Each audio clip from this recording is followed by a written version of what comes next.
네, 안녕하세요. 드럼스틱입니다. 오늘은 제가 그 회사 근무하면서 그 흑인 할머니하고 이제 싸우고 총 맞을 뻔한 얘기를 좀 해보겠습니다. 이제 그 회사에 보면은 그 약간 이제 여기 미국으로 치면 약간 이제 남부 시골, 동남부 시골 쪽이기 때문에 그 아무래도 그 흑인들 파워가 좀 강한 게 사실이에요. 그래서 제가 듣기로는 불과 뭐 20년 전? 뭐 그때까지만 해도 학교에 그 흑인 학생들, 그 백인 학생들이 따로 이렇게 반이 있을 정도로 그렇게 그 좀 많이 좀 차별이 심했던 곳이라고 좀 들었습니다. 근데 이제 요 그 우리 이제 일하는 라인에 그 대부분 그 흑인들이 제일 많고, 그러니까 멕시칸하고 그 흑인들이 제일 많아요. 그리고 그 다음에 이제 그 백인들이 있는데, 백인들도 거의 그 학력이 없는, 그러니까 그 뭐 한 중학교 졸업 막 이렇게만 한 그런 사람들이 많이 있습니다. 물론 뭐 다 그런 건 아니고, 뭐 백인이나 흑인들 뭐 멕시칸 중에도 대학교 나온 사람도 있고, 특히 그 백인 중에 한 친구는 그 대학교를 졸업을 했는데도, 4년제 대학교를 졸업을 했는데도 거기 와서 일을 하더라고요. 이제 뭐 직업의 기초는 없고, 이제 뭐 이제 자기 자유니까 그렇게 이제 일은 하는데, 어쨌든 뭐 그런 친구도 있고 그렇습니다. 네, 각설하고 그 우리 라인에 그 린다 할머니, 흑인 할머니가 있어요. 린다 할머니라고. 근데 그 할머니가 32년 차인가 그렇습니다. 우리 회사에서 벌써 일한 지가. 그래서 지금 2020년이니까 그 할머니가 처음 왔을 때가 1988년인가 그럴 거예요. 우리나라 올림픽 할 때, 그때 이제 이 할머니는 여기 처음 이제 취업을 해서 일을 했는데, 그 할머니의 특징은 그 모든 사람을 좀 항상 째려봅니다. 특히 새로운 애들. 그 텃세라고 그러죠. 그래서 여기가 아무래도 그 한국하고 좀 정서가 비슷한 것 같기도 해요. 그래서 한국도 그 시골 가면 약간 그 텃세라는 게 있잖아요. 그 시골 분들의. 그런 것처럼 여기도 그런 게 있습니다. 그래서 근데 그 할머니, 그 린다 할머니가 그 텃세가 되게 그 좀 센 할머니였어요. 일단 무조건 째려봐. 일단 새로운 사람이 오면 백인이건 뭐 멕시칸이건 흑인이건 뭐 무조건 째려봅니다. 무조건 째려보고 이렇게 그 말 그대로 그 텃세를 부리는 거예요. 그래서 그 일하는 그 우리 그 컬업 라인 그 통로가 좀 좁은데, 거기서 이제 뭐 자기가 이렇게 왔다 갔다 하면서, 일하는 사람들 뒤로 왔다 갔다 하면서 뭐 조금이라도 부딪히면 막 이렇게 화내고 성질내고 약간 그렇습니다. 그 나중에 안 사실인데, 그 모든 사람들이 별로 그 할머니를 안 좋아하더라고요. 그 흑인 친구들도 그 할머니를 별로 안 좋아하는 그런 스타일이었습니다. 그래서 근데 저도 이제 역시나 이제 처음 가니까 엄청나게 째려보죠. 막 그 이렇게 도끼눈 뜬다고 그러죠. 그래서 그 도끼눈을 뜨고 이렇게 가만히 있어도 이렇게 째려봅니다. 그러니까는 이게 좀 처음에는 황당할 정도로. 그래서 이거 어떻게 해야 되나. 뭐 그 옆에 친구들한테 물어보니까 원래 저렇다고 신경 쓰지 말라 그러고, 그 멕시칸 친구들도 고개를 절레절레 흔들고 막 그럽니다. 하여튼 그 사람 캐릭터가 그러니까 어쩔 수가 없었어요. 그래서 항상 조심조심하고, 그 박스나 이런 거 꺼낼 때도 제가 안 부딪히게 정말 조심해서 꺼내고 그랬는데, 그 한 번은 제가 박스를 이제 그러니까는 그 흑인들, 특히 흑인들, 백인들도 마찬가지지만 특히 흑인들은 그 본인이 모르게 뒤에서 왔다 갔다 하는 걸 되게 싫어합니다. 되게 싫어하고 깜짝깜짝 놀래요. 그래서 그 바로 이상하게도 그 한국 사람들은 눈치도 빠르고, 그래서 뒤에 누가 왔다 갔다 하고 뭐가 있으면 바로바로 이렇게 알아차리잖아요. 근데 흑인들은 정말 그런 게 없어요.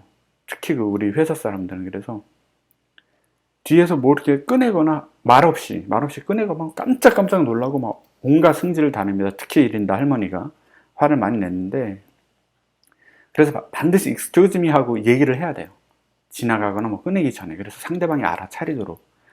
그렇게 해야 되는데 이제 제가 처음엔 경험도 없고 그랬을 땐 최대한 피해 안 가게 하려고 이렇게 excuse me를 안 하고 몇 번 이렇게 꺼냈더니 정말 승질을 많이 내더라고요. 정말 승질을 많이 내고 막 온갖 욕을 다 하고, 저도 영어가 많이 잘 되는 편이 아니라 근데 알아들을 수가 없어요. 이 흑인 영어들은 이 사투리도 정말 심하게 있고, 그 처음엔 제가 문제인 것 같아서 막 저도 나름대로 영어 공부를 엄청나게 하고 리스닝을 하고 이렇게 했는데, 조금 시간 지나다 보니까 더 황당한 게 흑인들 자기네들끼리도 말을 못 알아들어요. 그리고 나중에 저기 친구들한테 이렇게 같은 라인 동료들한테 물어보니까 그게 있다 그래. 자기네들끼리도 사투리가 있다는 거예요. 쓰는 말이 다 틀리고 동네마다. 그래서 자기네들끼리도 말을 막 못 알아들어요. 그래서 계속 excuse me 하고 자기들끼리도 이제 그렇게 하는 것을 아마 오시게 되면 보실 수가 있을 겁니다. 그래서 그 할머니랑 몇 번 그렇게 부딪히고 끝까지 참았죠, 저는. 왜냐하면 이제 회사에서 계속 근무를 하면서 그 일을 해야 되기 때문에 참았는데, 한 번은 일이 한 번 터졌습니다. 일이 그 박스를 이제 일하는 사람들 그 라인에 서 있고 그 뒤에 통로가 있고 그 바로 뒤에 박스를 이렇게 쭉 쌓아놔요. 그 고기를 담을 수 있도록, 닭고기를 담을 수 있도록 박스를 쭉 쌓아놓는데, 그거를 그 이제 높이 쌓아놓으면 박스를 잘못 쌓으면 이렇게 박스가 다 쓰러집니다. 바닥에 다 떨어져가지고 물에 젖어서 이렇게 못 쓰게 되고 막 그러는데, 그 할머니가 지나갈 때는 일을 하다가도 약간 비켜줘야 돼요. 그러니까 일하는 사람 입장에서 너무 짜증나는 거예요. 왜냐하면 일도 이렇게 힘들어서 그 열심히 그 하기도 바쁜데 그 할머니 지나가면 이렇게 막 툭툭 치거든요. 그 할머니가 비키라고. 상당히 기분이 좀 나빠요. 특히 한국 사람들한테는. 그래서 이렇게 상당히 잘 피하고 그랬는데도 그날따라 본인이 그 박스 쌓아놓은 거를 본인이 쳐서 넘어진 거예요. 한 30개 정도 되는 박스가. 근데 그걸 저한테 엄청나게 화를 내더라고요. 그래서 그날은 도저히 못 참겠어서 슈퍼바이저한테 가서 얘기를 했어요. 나 저 사람 때문에 일 못하겠다. 내가 잘못한 것도 아니고 저 사람이 잘못해서 박스 막 넘어뜨리고 쓰러뜨리고 막 그렇게 해놓고서 온갖 승질은 나한테 다 내고. 그랬더니 그 슈퍼바이저가 부르더라고요. 슈퍼바이저가 이제 부르는데, 참고로 슈퍼바이저 그 흑인 할아버지인데, 슈퍼바이저는 한 25년 정도 됐어요. 그러니까는 그 할머니가 더 오래된 거예요. 일한 지는. 이제 계급이 틀려서 그렇지, 직급이. 그래서 사실 이렇게 보면 그 슈퍼바이저도 그 할머니한테 되게 잘해주고, 또 같은 흑인이라 그런지 잘해주고 하여튼 그 사정을 많이 봐줍니다. 사정을 많이 봐주고 그러는데, 좀 공평한 거는 있어요. 미국 회사는. 아무리 뭐 짬밥이 많고 같은 흑인이고 같은 백인이고 그래도 일하는 데 있어서는 상당히 공평하게 해서 클레임을 걸면 누구 편을 들어주는 게 아니고, 예를 들어서 제가 이제 그 할머니에 대해서 클레임을 걸었잖아요. 근데 그 할머니가 잘못했다고 하면 불러가지고 그 할머니를 정확하게 찝습니다. 뭐라고 이렇게 네가 잘못했다 이런 식으로. 그럼 그 할머니 입장에서는 열받는 거죠. 자기가 짬밥도 32년이나 이렇게 됐고 같은 흑인 슈퍼바이저한테 욕을 들어먹으니까, 동양에서 온 사람, 동양인한테 그런 얘기를 듣고 그러니까 열받는 거죠. 그래갖고 그렇게 했더니 전 최대한 공손하게 했죠. 왜냐하면 저도 이제 그 신분 문제가 걸려 있기 때문에 잘리면 안 되니까. 그래서 했더니 이 할머니가 들어와서 우는 거예요. 그러니까 그 할머니 약간 화도 좀 있는 것 같고, 이렇게 뭔가 특히 동남부 쪽의 흑인들이 항상 이렇게 울분 같은 게 좀 있습니다. 그래서 화도 잘 내고, 그래서 뉴스 같은 거 보시면은 흑인들이 막 경찰하고 이렇게 부딪히고 막 이렇게 좀 이렇게 협조 안 하고 이래서 막 경찰을 막 이렇게 좀 경찰들이 과잉 진압하고 이런 게 있어요. 그래서 어쨌든 그 할머니가 막 그렇게 해서 우는 거예요. 그 자리에서. 이거 어떻게 하든 막 그 자리에서 이제 슈퍼바이저한테 막 화를 내죠.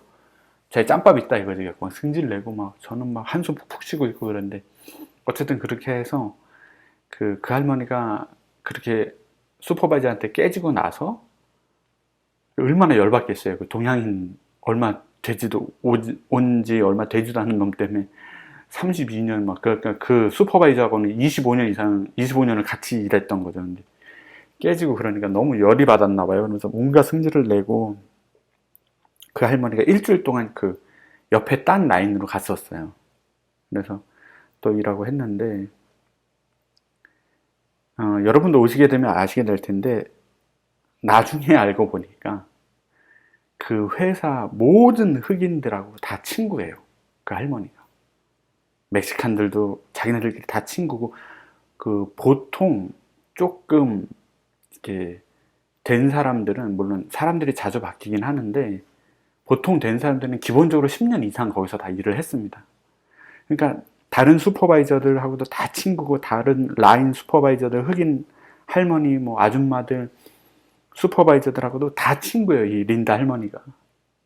그래서 나중에 알고 봤더니 다 친구고 점심도 다 같이 먹고 막 이렇습니다. 그래서 아 내가 잘못 건드렸구나 이런 생각이 드는데 그 사건이 있고 나서 한 2주 정도 됐을까? 주차장으로 이제 퇴근하고 집에 가려고 나갔는데 그 이제 흑인들은 차들이 또 많이 없어요 집에. 그래서 집에서 차가 한 대 있는 친구들은 이렇게 가족이 라이드를 해서 아침에 데려다 주고 또 퇴근할 때 태워가고 이런 식으로 합니다. 근데 어느 날 퇴근하고 집에 가려고 주차장에 나왔는데 이 그 동네 약간 그 갱 비슷한 제가 볼 때 그 메인 완전 마약 팔고 이런 완전한 갱은 아니고 약간 동네 그 건달 정도? 한국말로 치면 뭐 그런 친구들이 있는데 그 친구들이 이렇게 이제 주차장 끝나면 자기 친구들이 이제 회사 끝나고 나오니까 놀러 와요. 그래서 그러니까 친구들한테 이제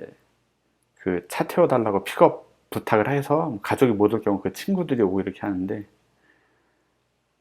그 주차장에 나가는데 그 할머니를 태우러 그 가족이 안 오고 그날따라 이제 뭐 옆집에 사는 그 아들내미겠죠. 그래서 그 친구 아들을 이제 픽업을 보냈더라고요. 그 할머니를 태우러 린다 할머니를 태우러 하고 왔는데 딱 봐도 막 쇠사슬 들르고 청바지 찢어진 거에 힙합 패션하고 완전 갱 비슷한 분위기예요. 근데 아 얘가 총을 갖고 있더라고요 허리에. 그러니까 미국은 이제 시민권자들은 다 총을 살 수가 있으니까 뭐 하여튼 그 권총을 차고 있더라고요. 그래서 순간 이렇게 지나가는데 자기네들끼리 이렇게 막 얘기를 해요. 거리가 좀 있었는데 가깝진 않고 바로 옆으로 지나가진 않았는데 거리가 좀 있는데 막 이런저런 얘기하면서 뭐 어쩌고저쩌고 하면서 뭐 에이시안 어쩌고저쩌고 이런 얘기가 들리는 거예요. 그래서 살짝 곁눈질로 봤는데 아 이 친구가 이제 지 친구들 한 3-4명하고 같이 왔는데 그 할머니를 태우러 이 총을 갖고 있더라고. 그러면서 막 왔어 막 이러면서 막 흥분하는 거죠 걔도. 그러면서 허리를 막 이렇게 만지는데 총이 있어. 그러면서 저는 그냥 눈도 안 마주치고 그냥 바로 제 차 있는 쪽으로 갔는데 뭐 뒤에서 얼핏 들리는 얘기가 왔다 뭐 F 막 이러면서 그 저를 욕하는 것 같더라고요. 그러면서 아 근데 이 순간 머리가 쭈삣쭈삣 서더라고요. 야 이게 한국하고 틀리게 웬만한 집은 다 총이 있고 총 가지고 있는 사람들이 있으니까 여차저차 하면 그냥 땡기는구나. 그래서 참고로 이 흑인들은 그 이 열심히 일해야 된다 뭐 이런 개념이 없어요. 그러니까 항상 집에서 막 놀고 먹고 이런 분위기입니다. 왜냐하면 주정부나 이렇게 연방정부에서 지원금이 계속 나오고 아이들 수에 따라서도 계속 그 지원금이 나와요. 그래서 흑인들이 물론 제정신 박혀서 이렇게 회사에서 이렇게 정기적으로 계속 꾸준히 일하는 친구들도 있는데 대부분 동네에 있으면 이렇게 그냥 할 일 없이 왔다 갔다 하는 친구들이 많습니다. 그렇게 되는 이유가 지원금이 계속 그 나라에서 주정부에서 나오기 때문에 굳이 그 일할 필요가 없는 거예요. 그래서 그날도 그런 친구들 한 3-4명 와가지고 그 할머니를 픽업하면서 그렇게 되더라고요. 그래서 아 순간 저도 그냥 계속 참아야 됐을 걸 하는 그런 생각이 들더라고요. 그 할머니랑 싸우지 말고. 그래서 여러분도 혹시나 이제 오시게 되면 네, 최대한 그 사이좋게 잘 지내시기 바랍니다. 하여튼 뭐, 예, 제가 이렇게 미국 회사 생활하면서 이렇게 머리가 한번 쭈삣쭈삣 쓸 정도로 소름이 쫙 돋을 정도로 총 맞을 뻔한 썰 한번 뭐 두서없이 얘기해 봤습니다. 네, 궁금한 점이나 또 뭐 질문하시고 싶은 거 있으면 댓글 달아주시고요. 네, 오늘도 시청해 주셔서 감사합니다.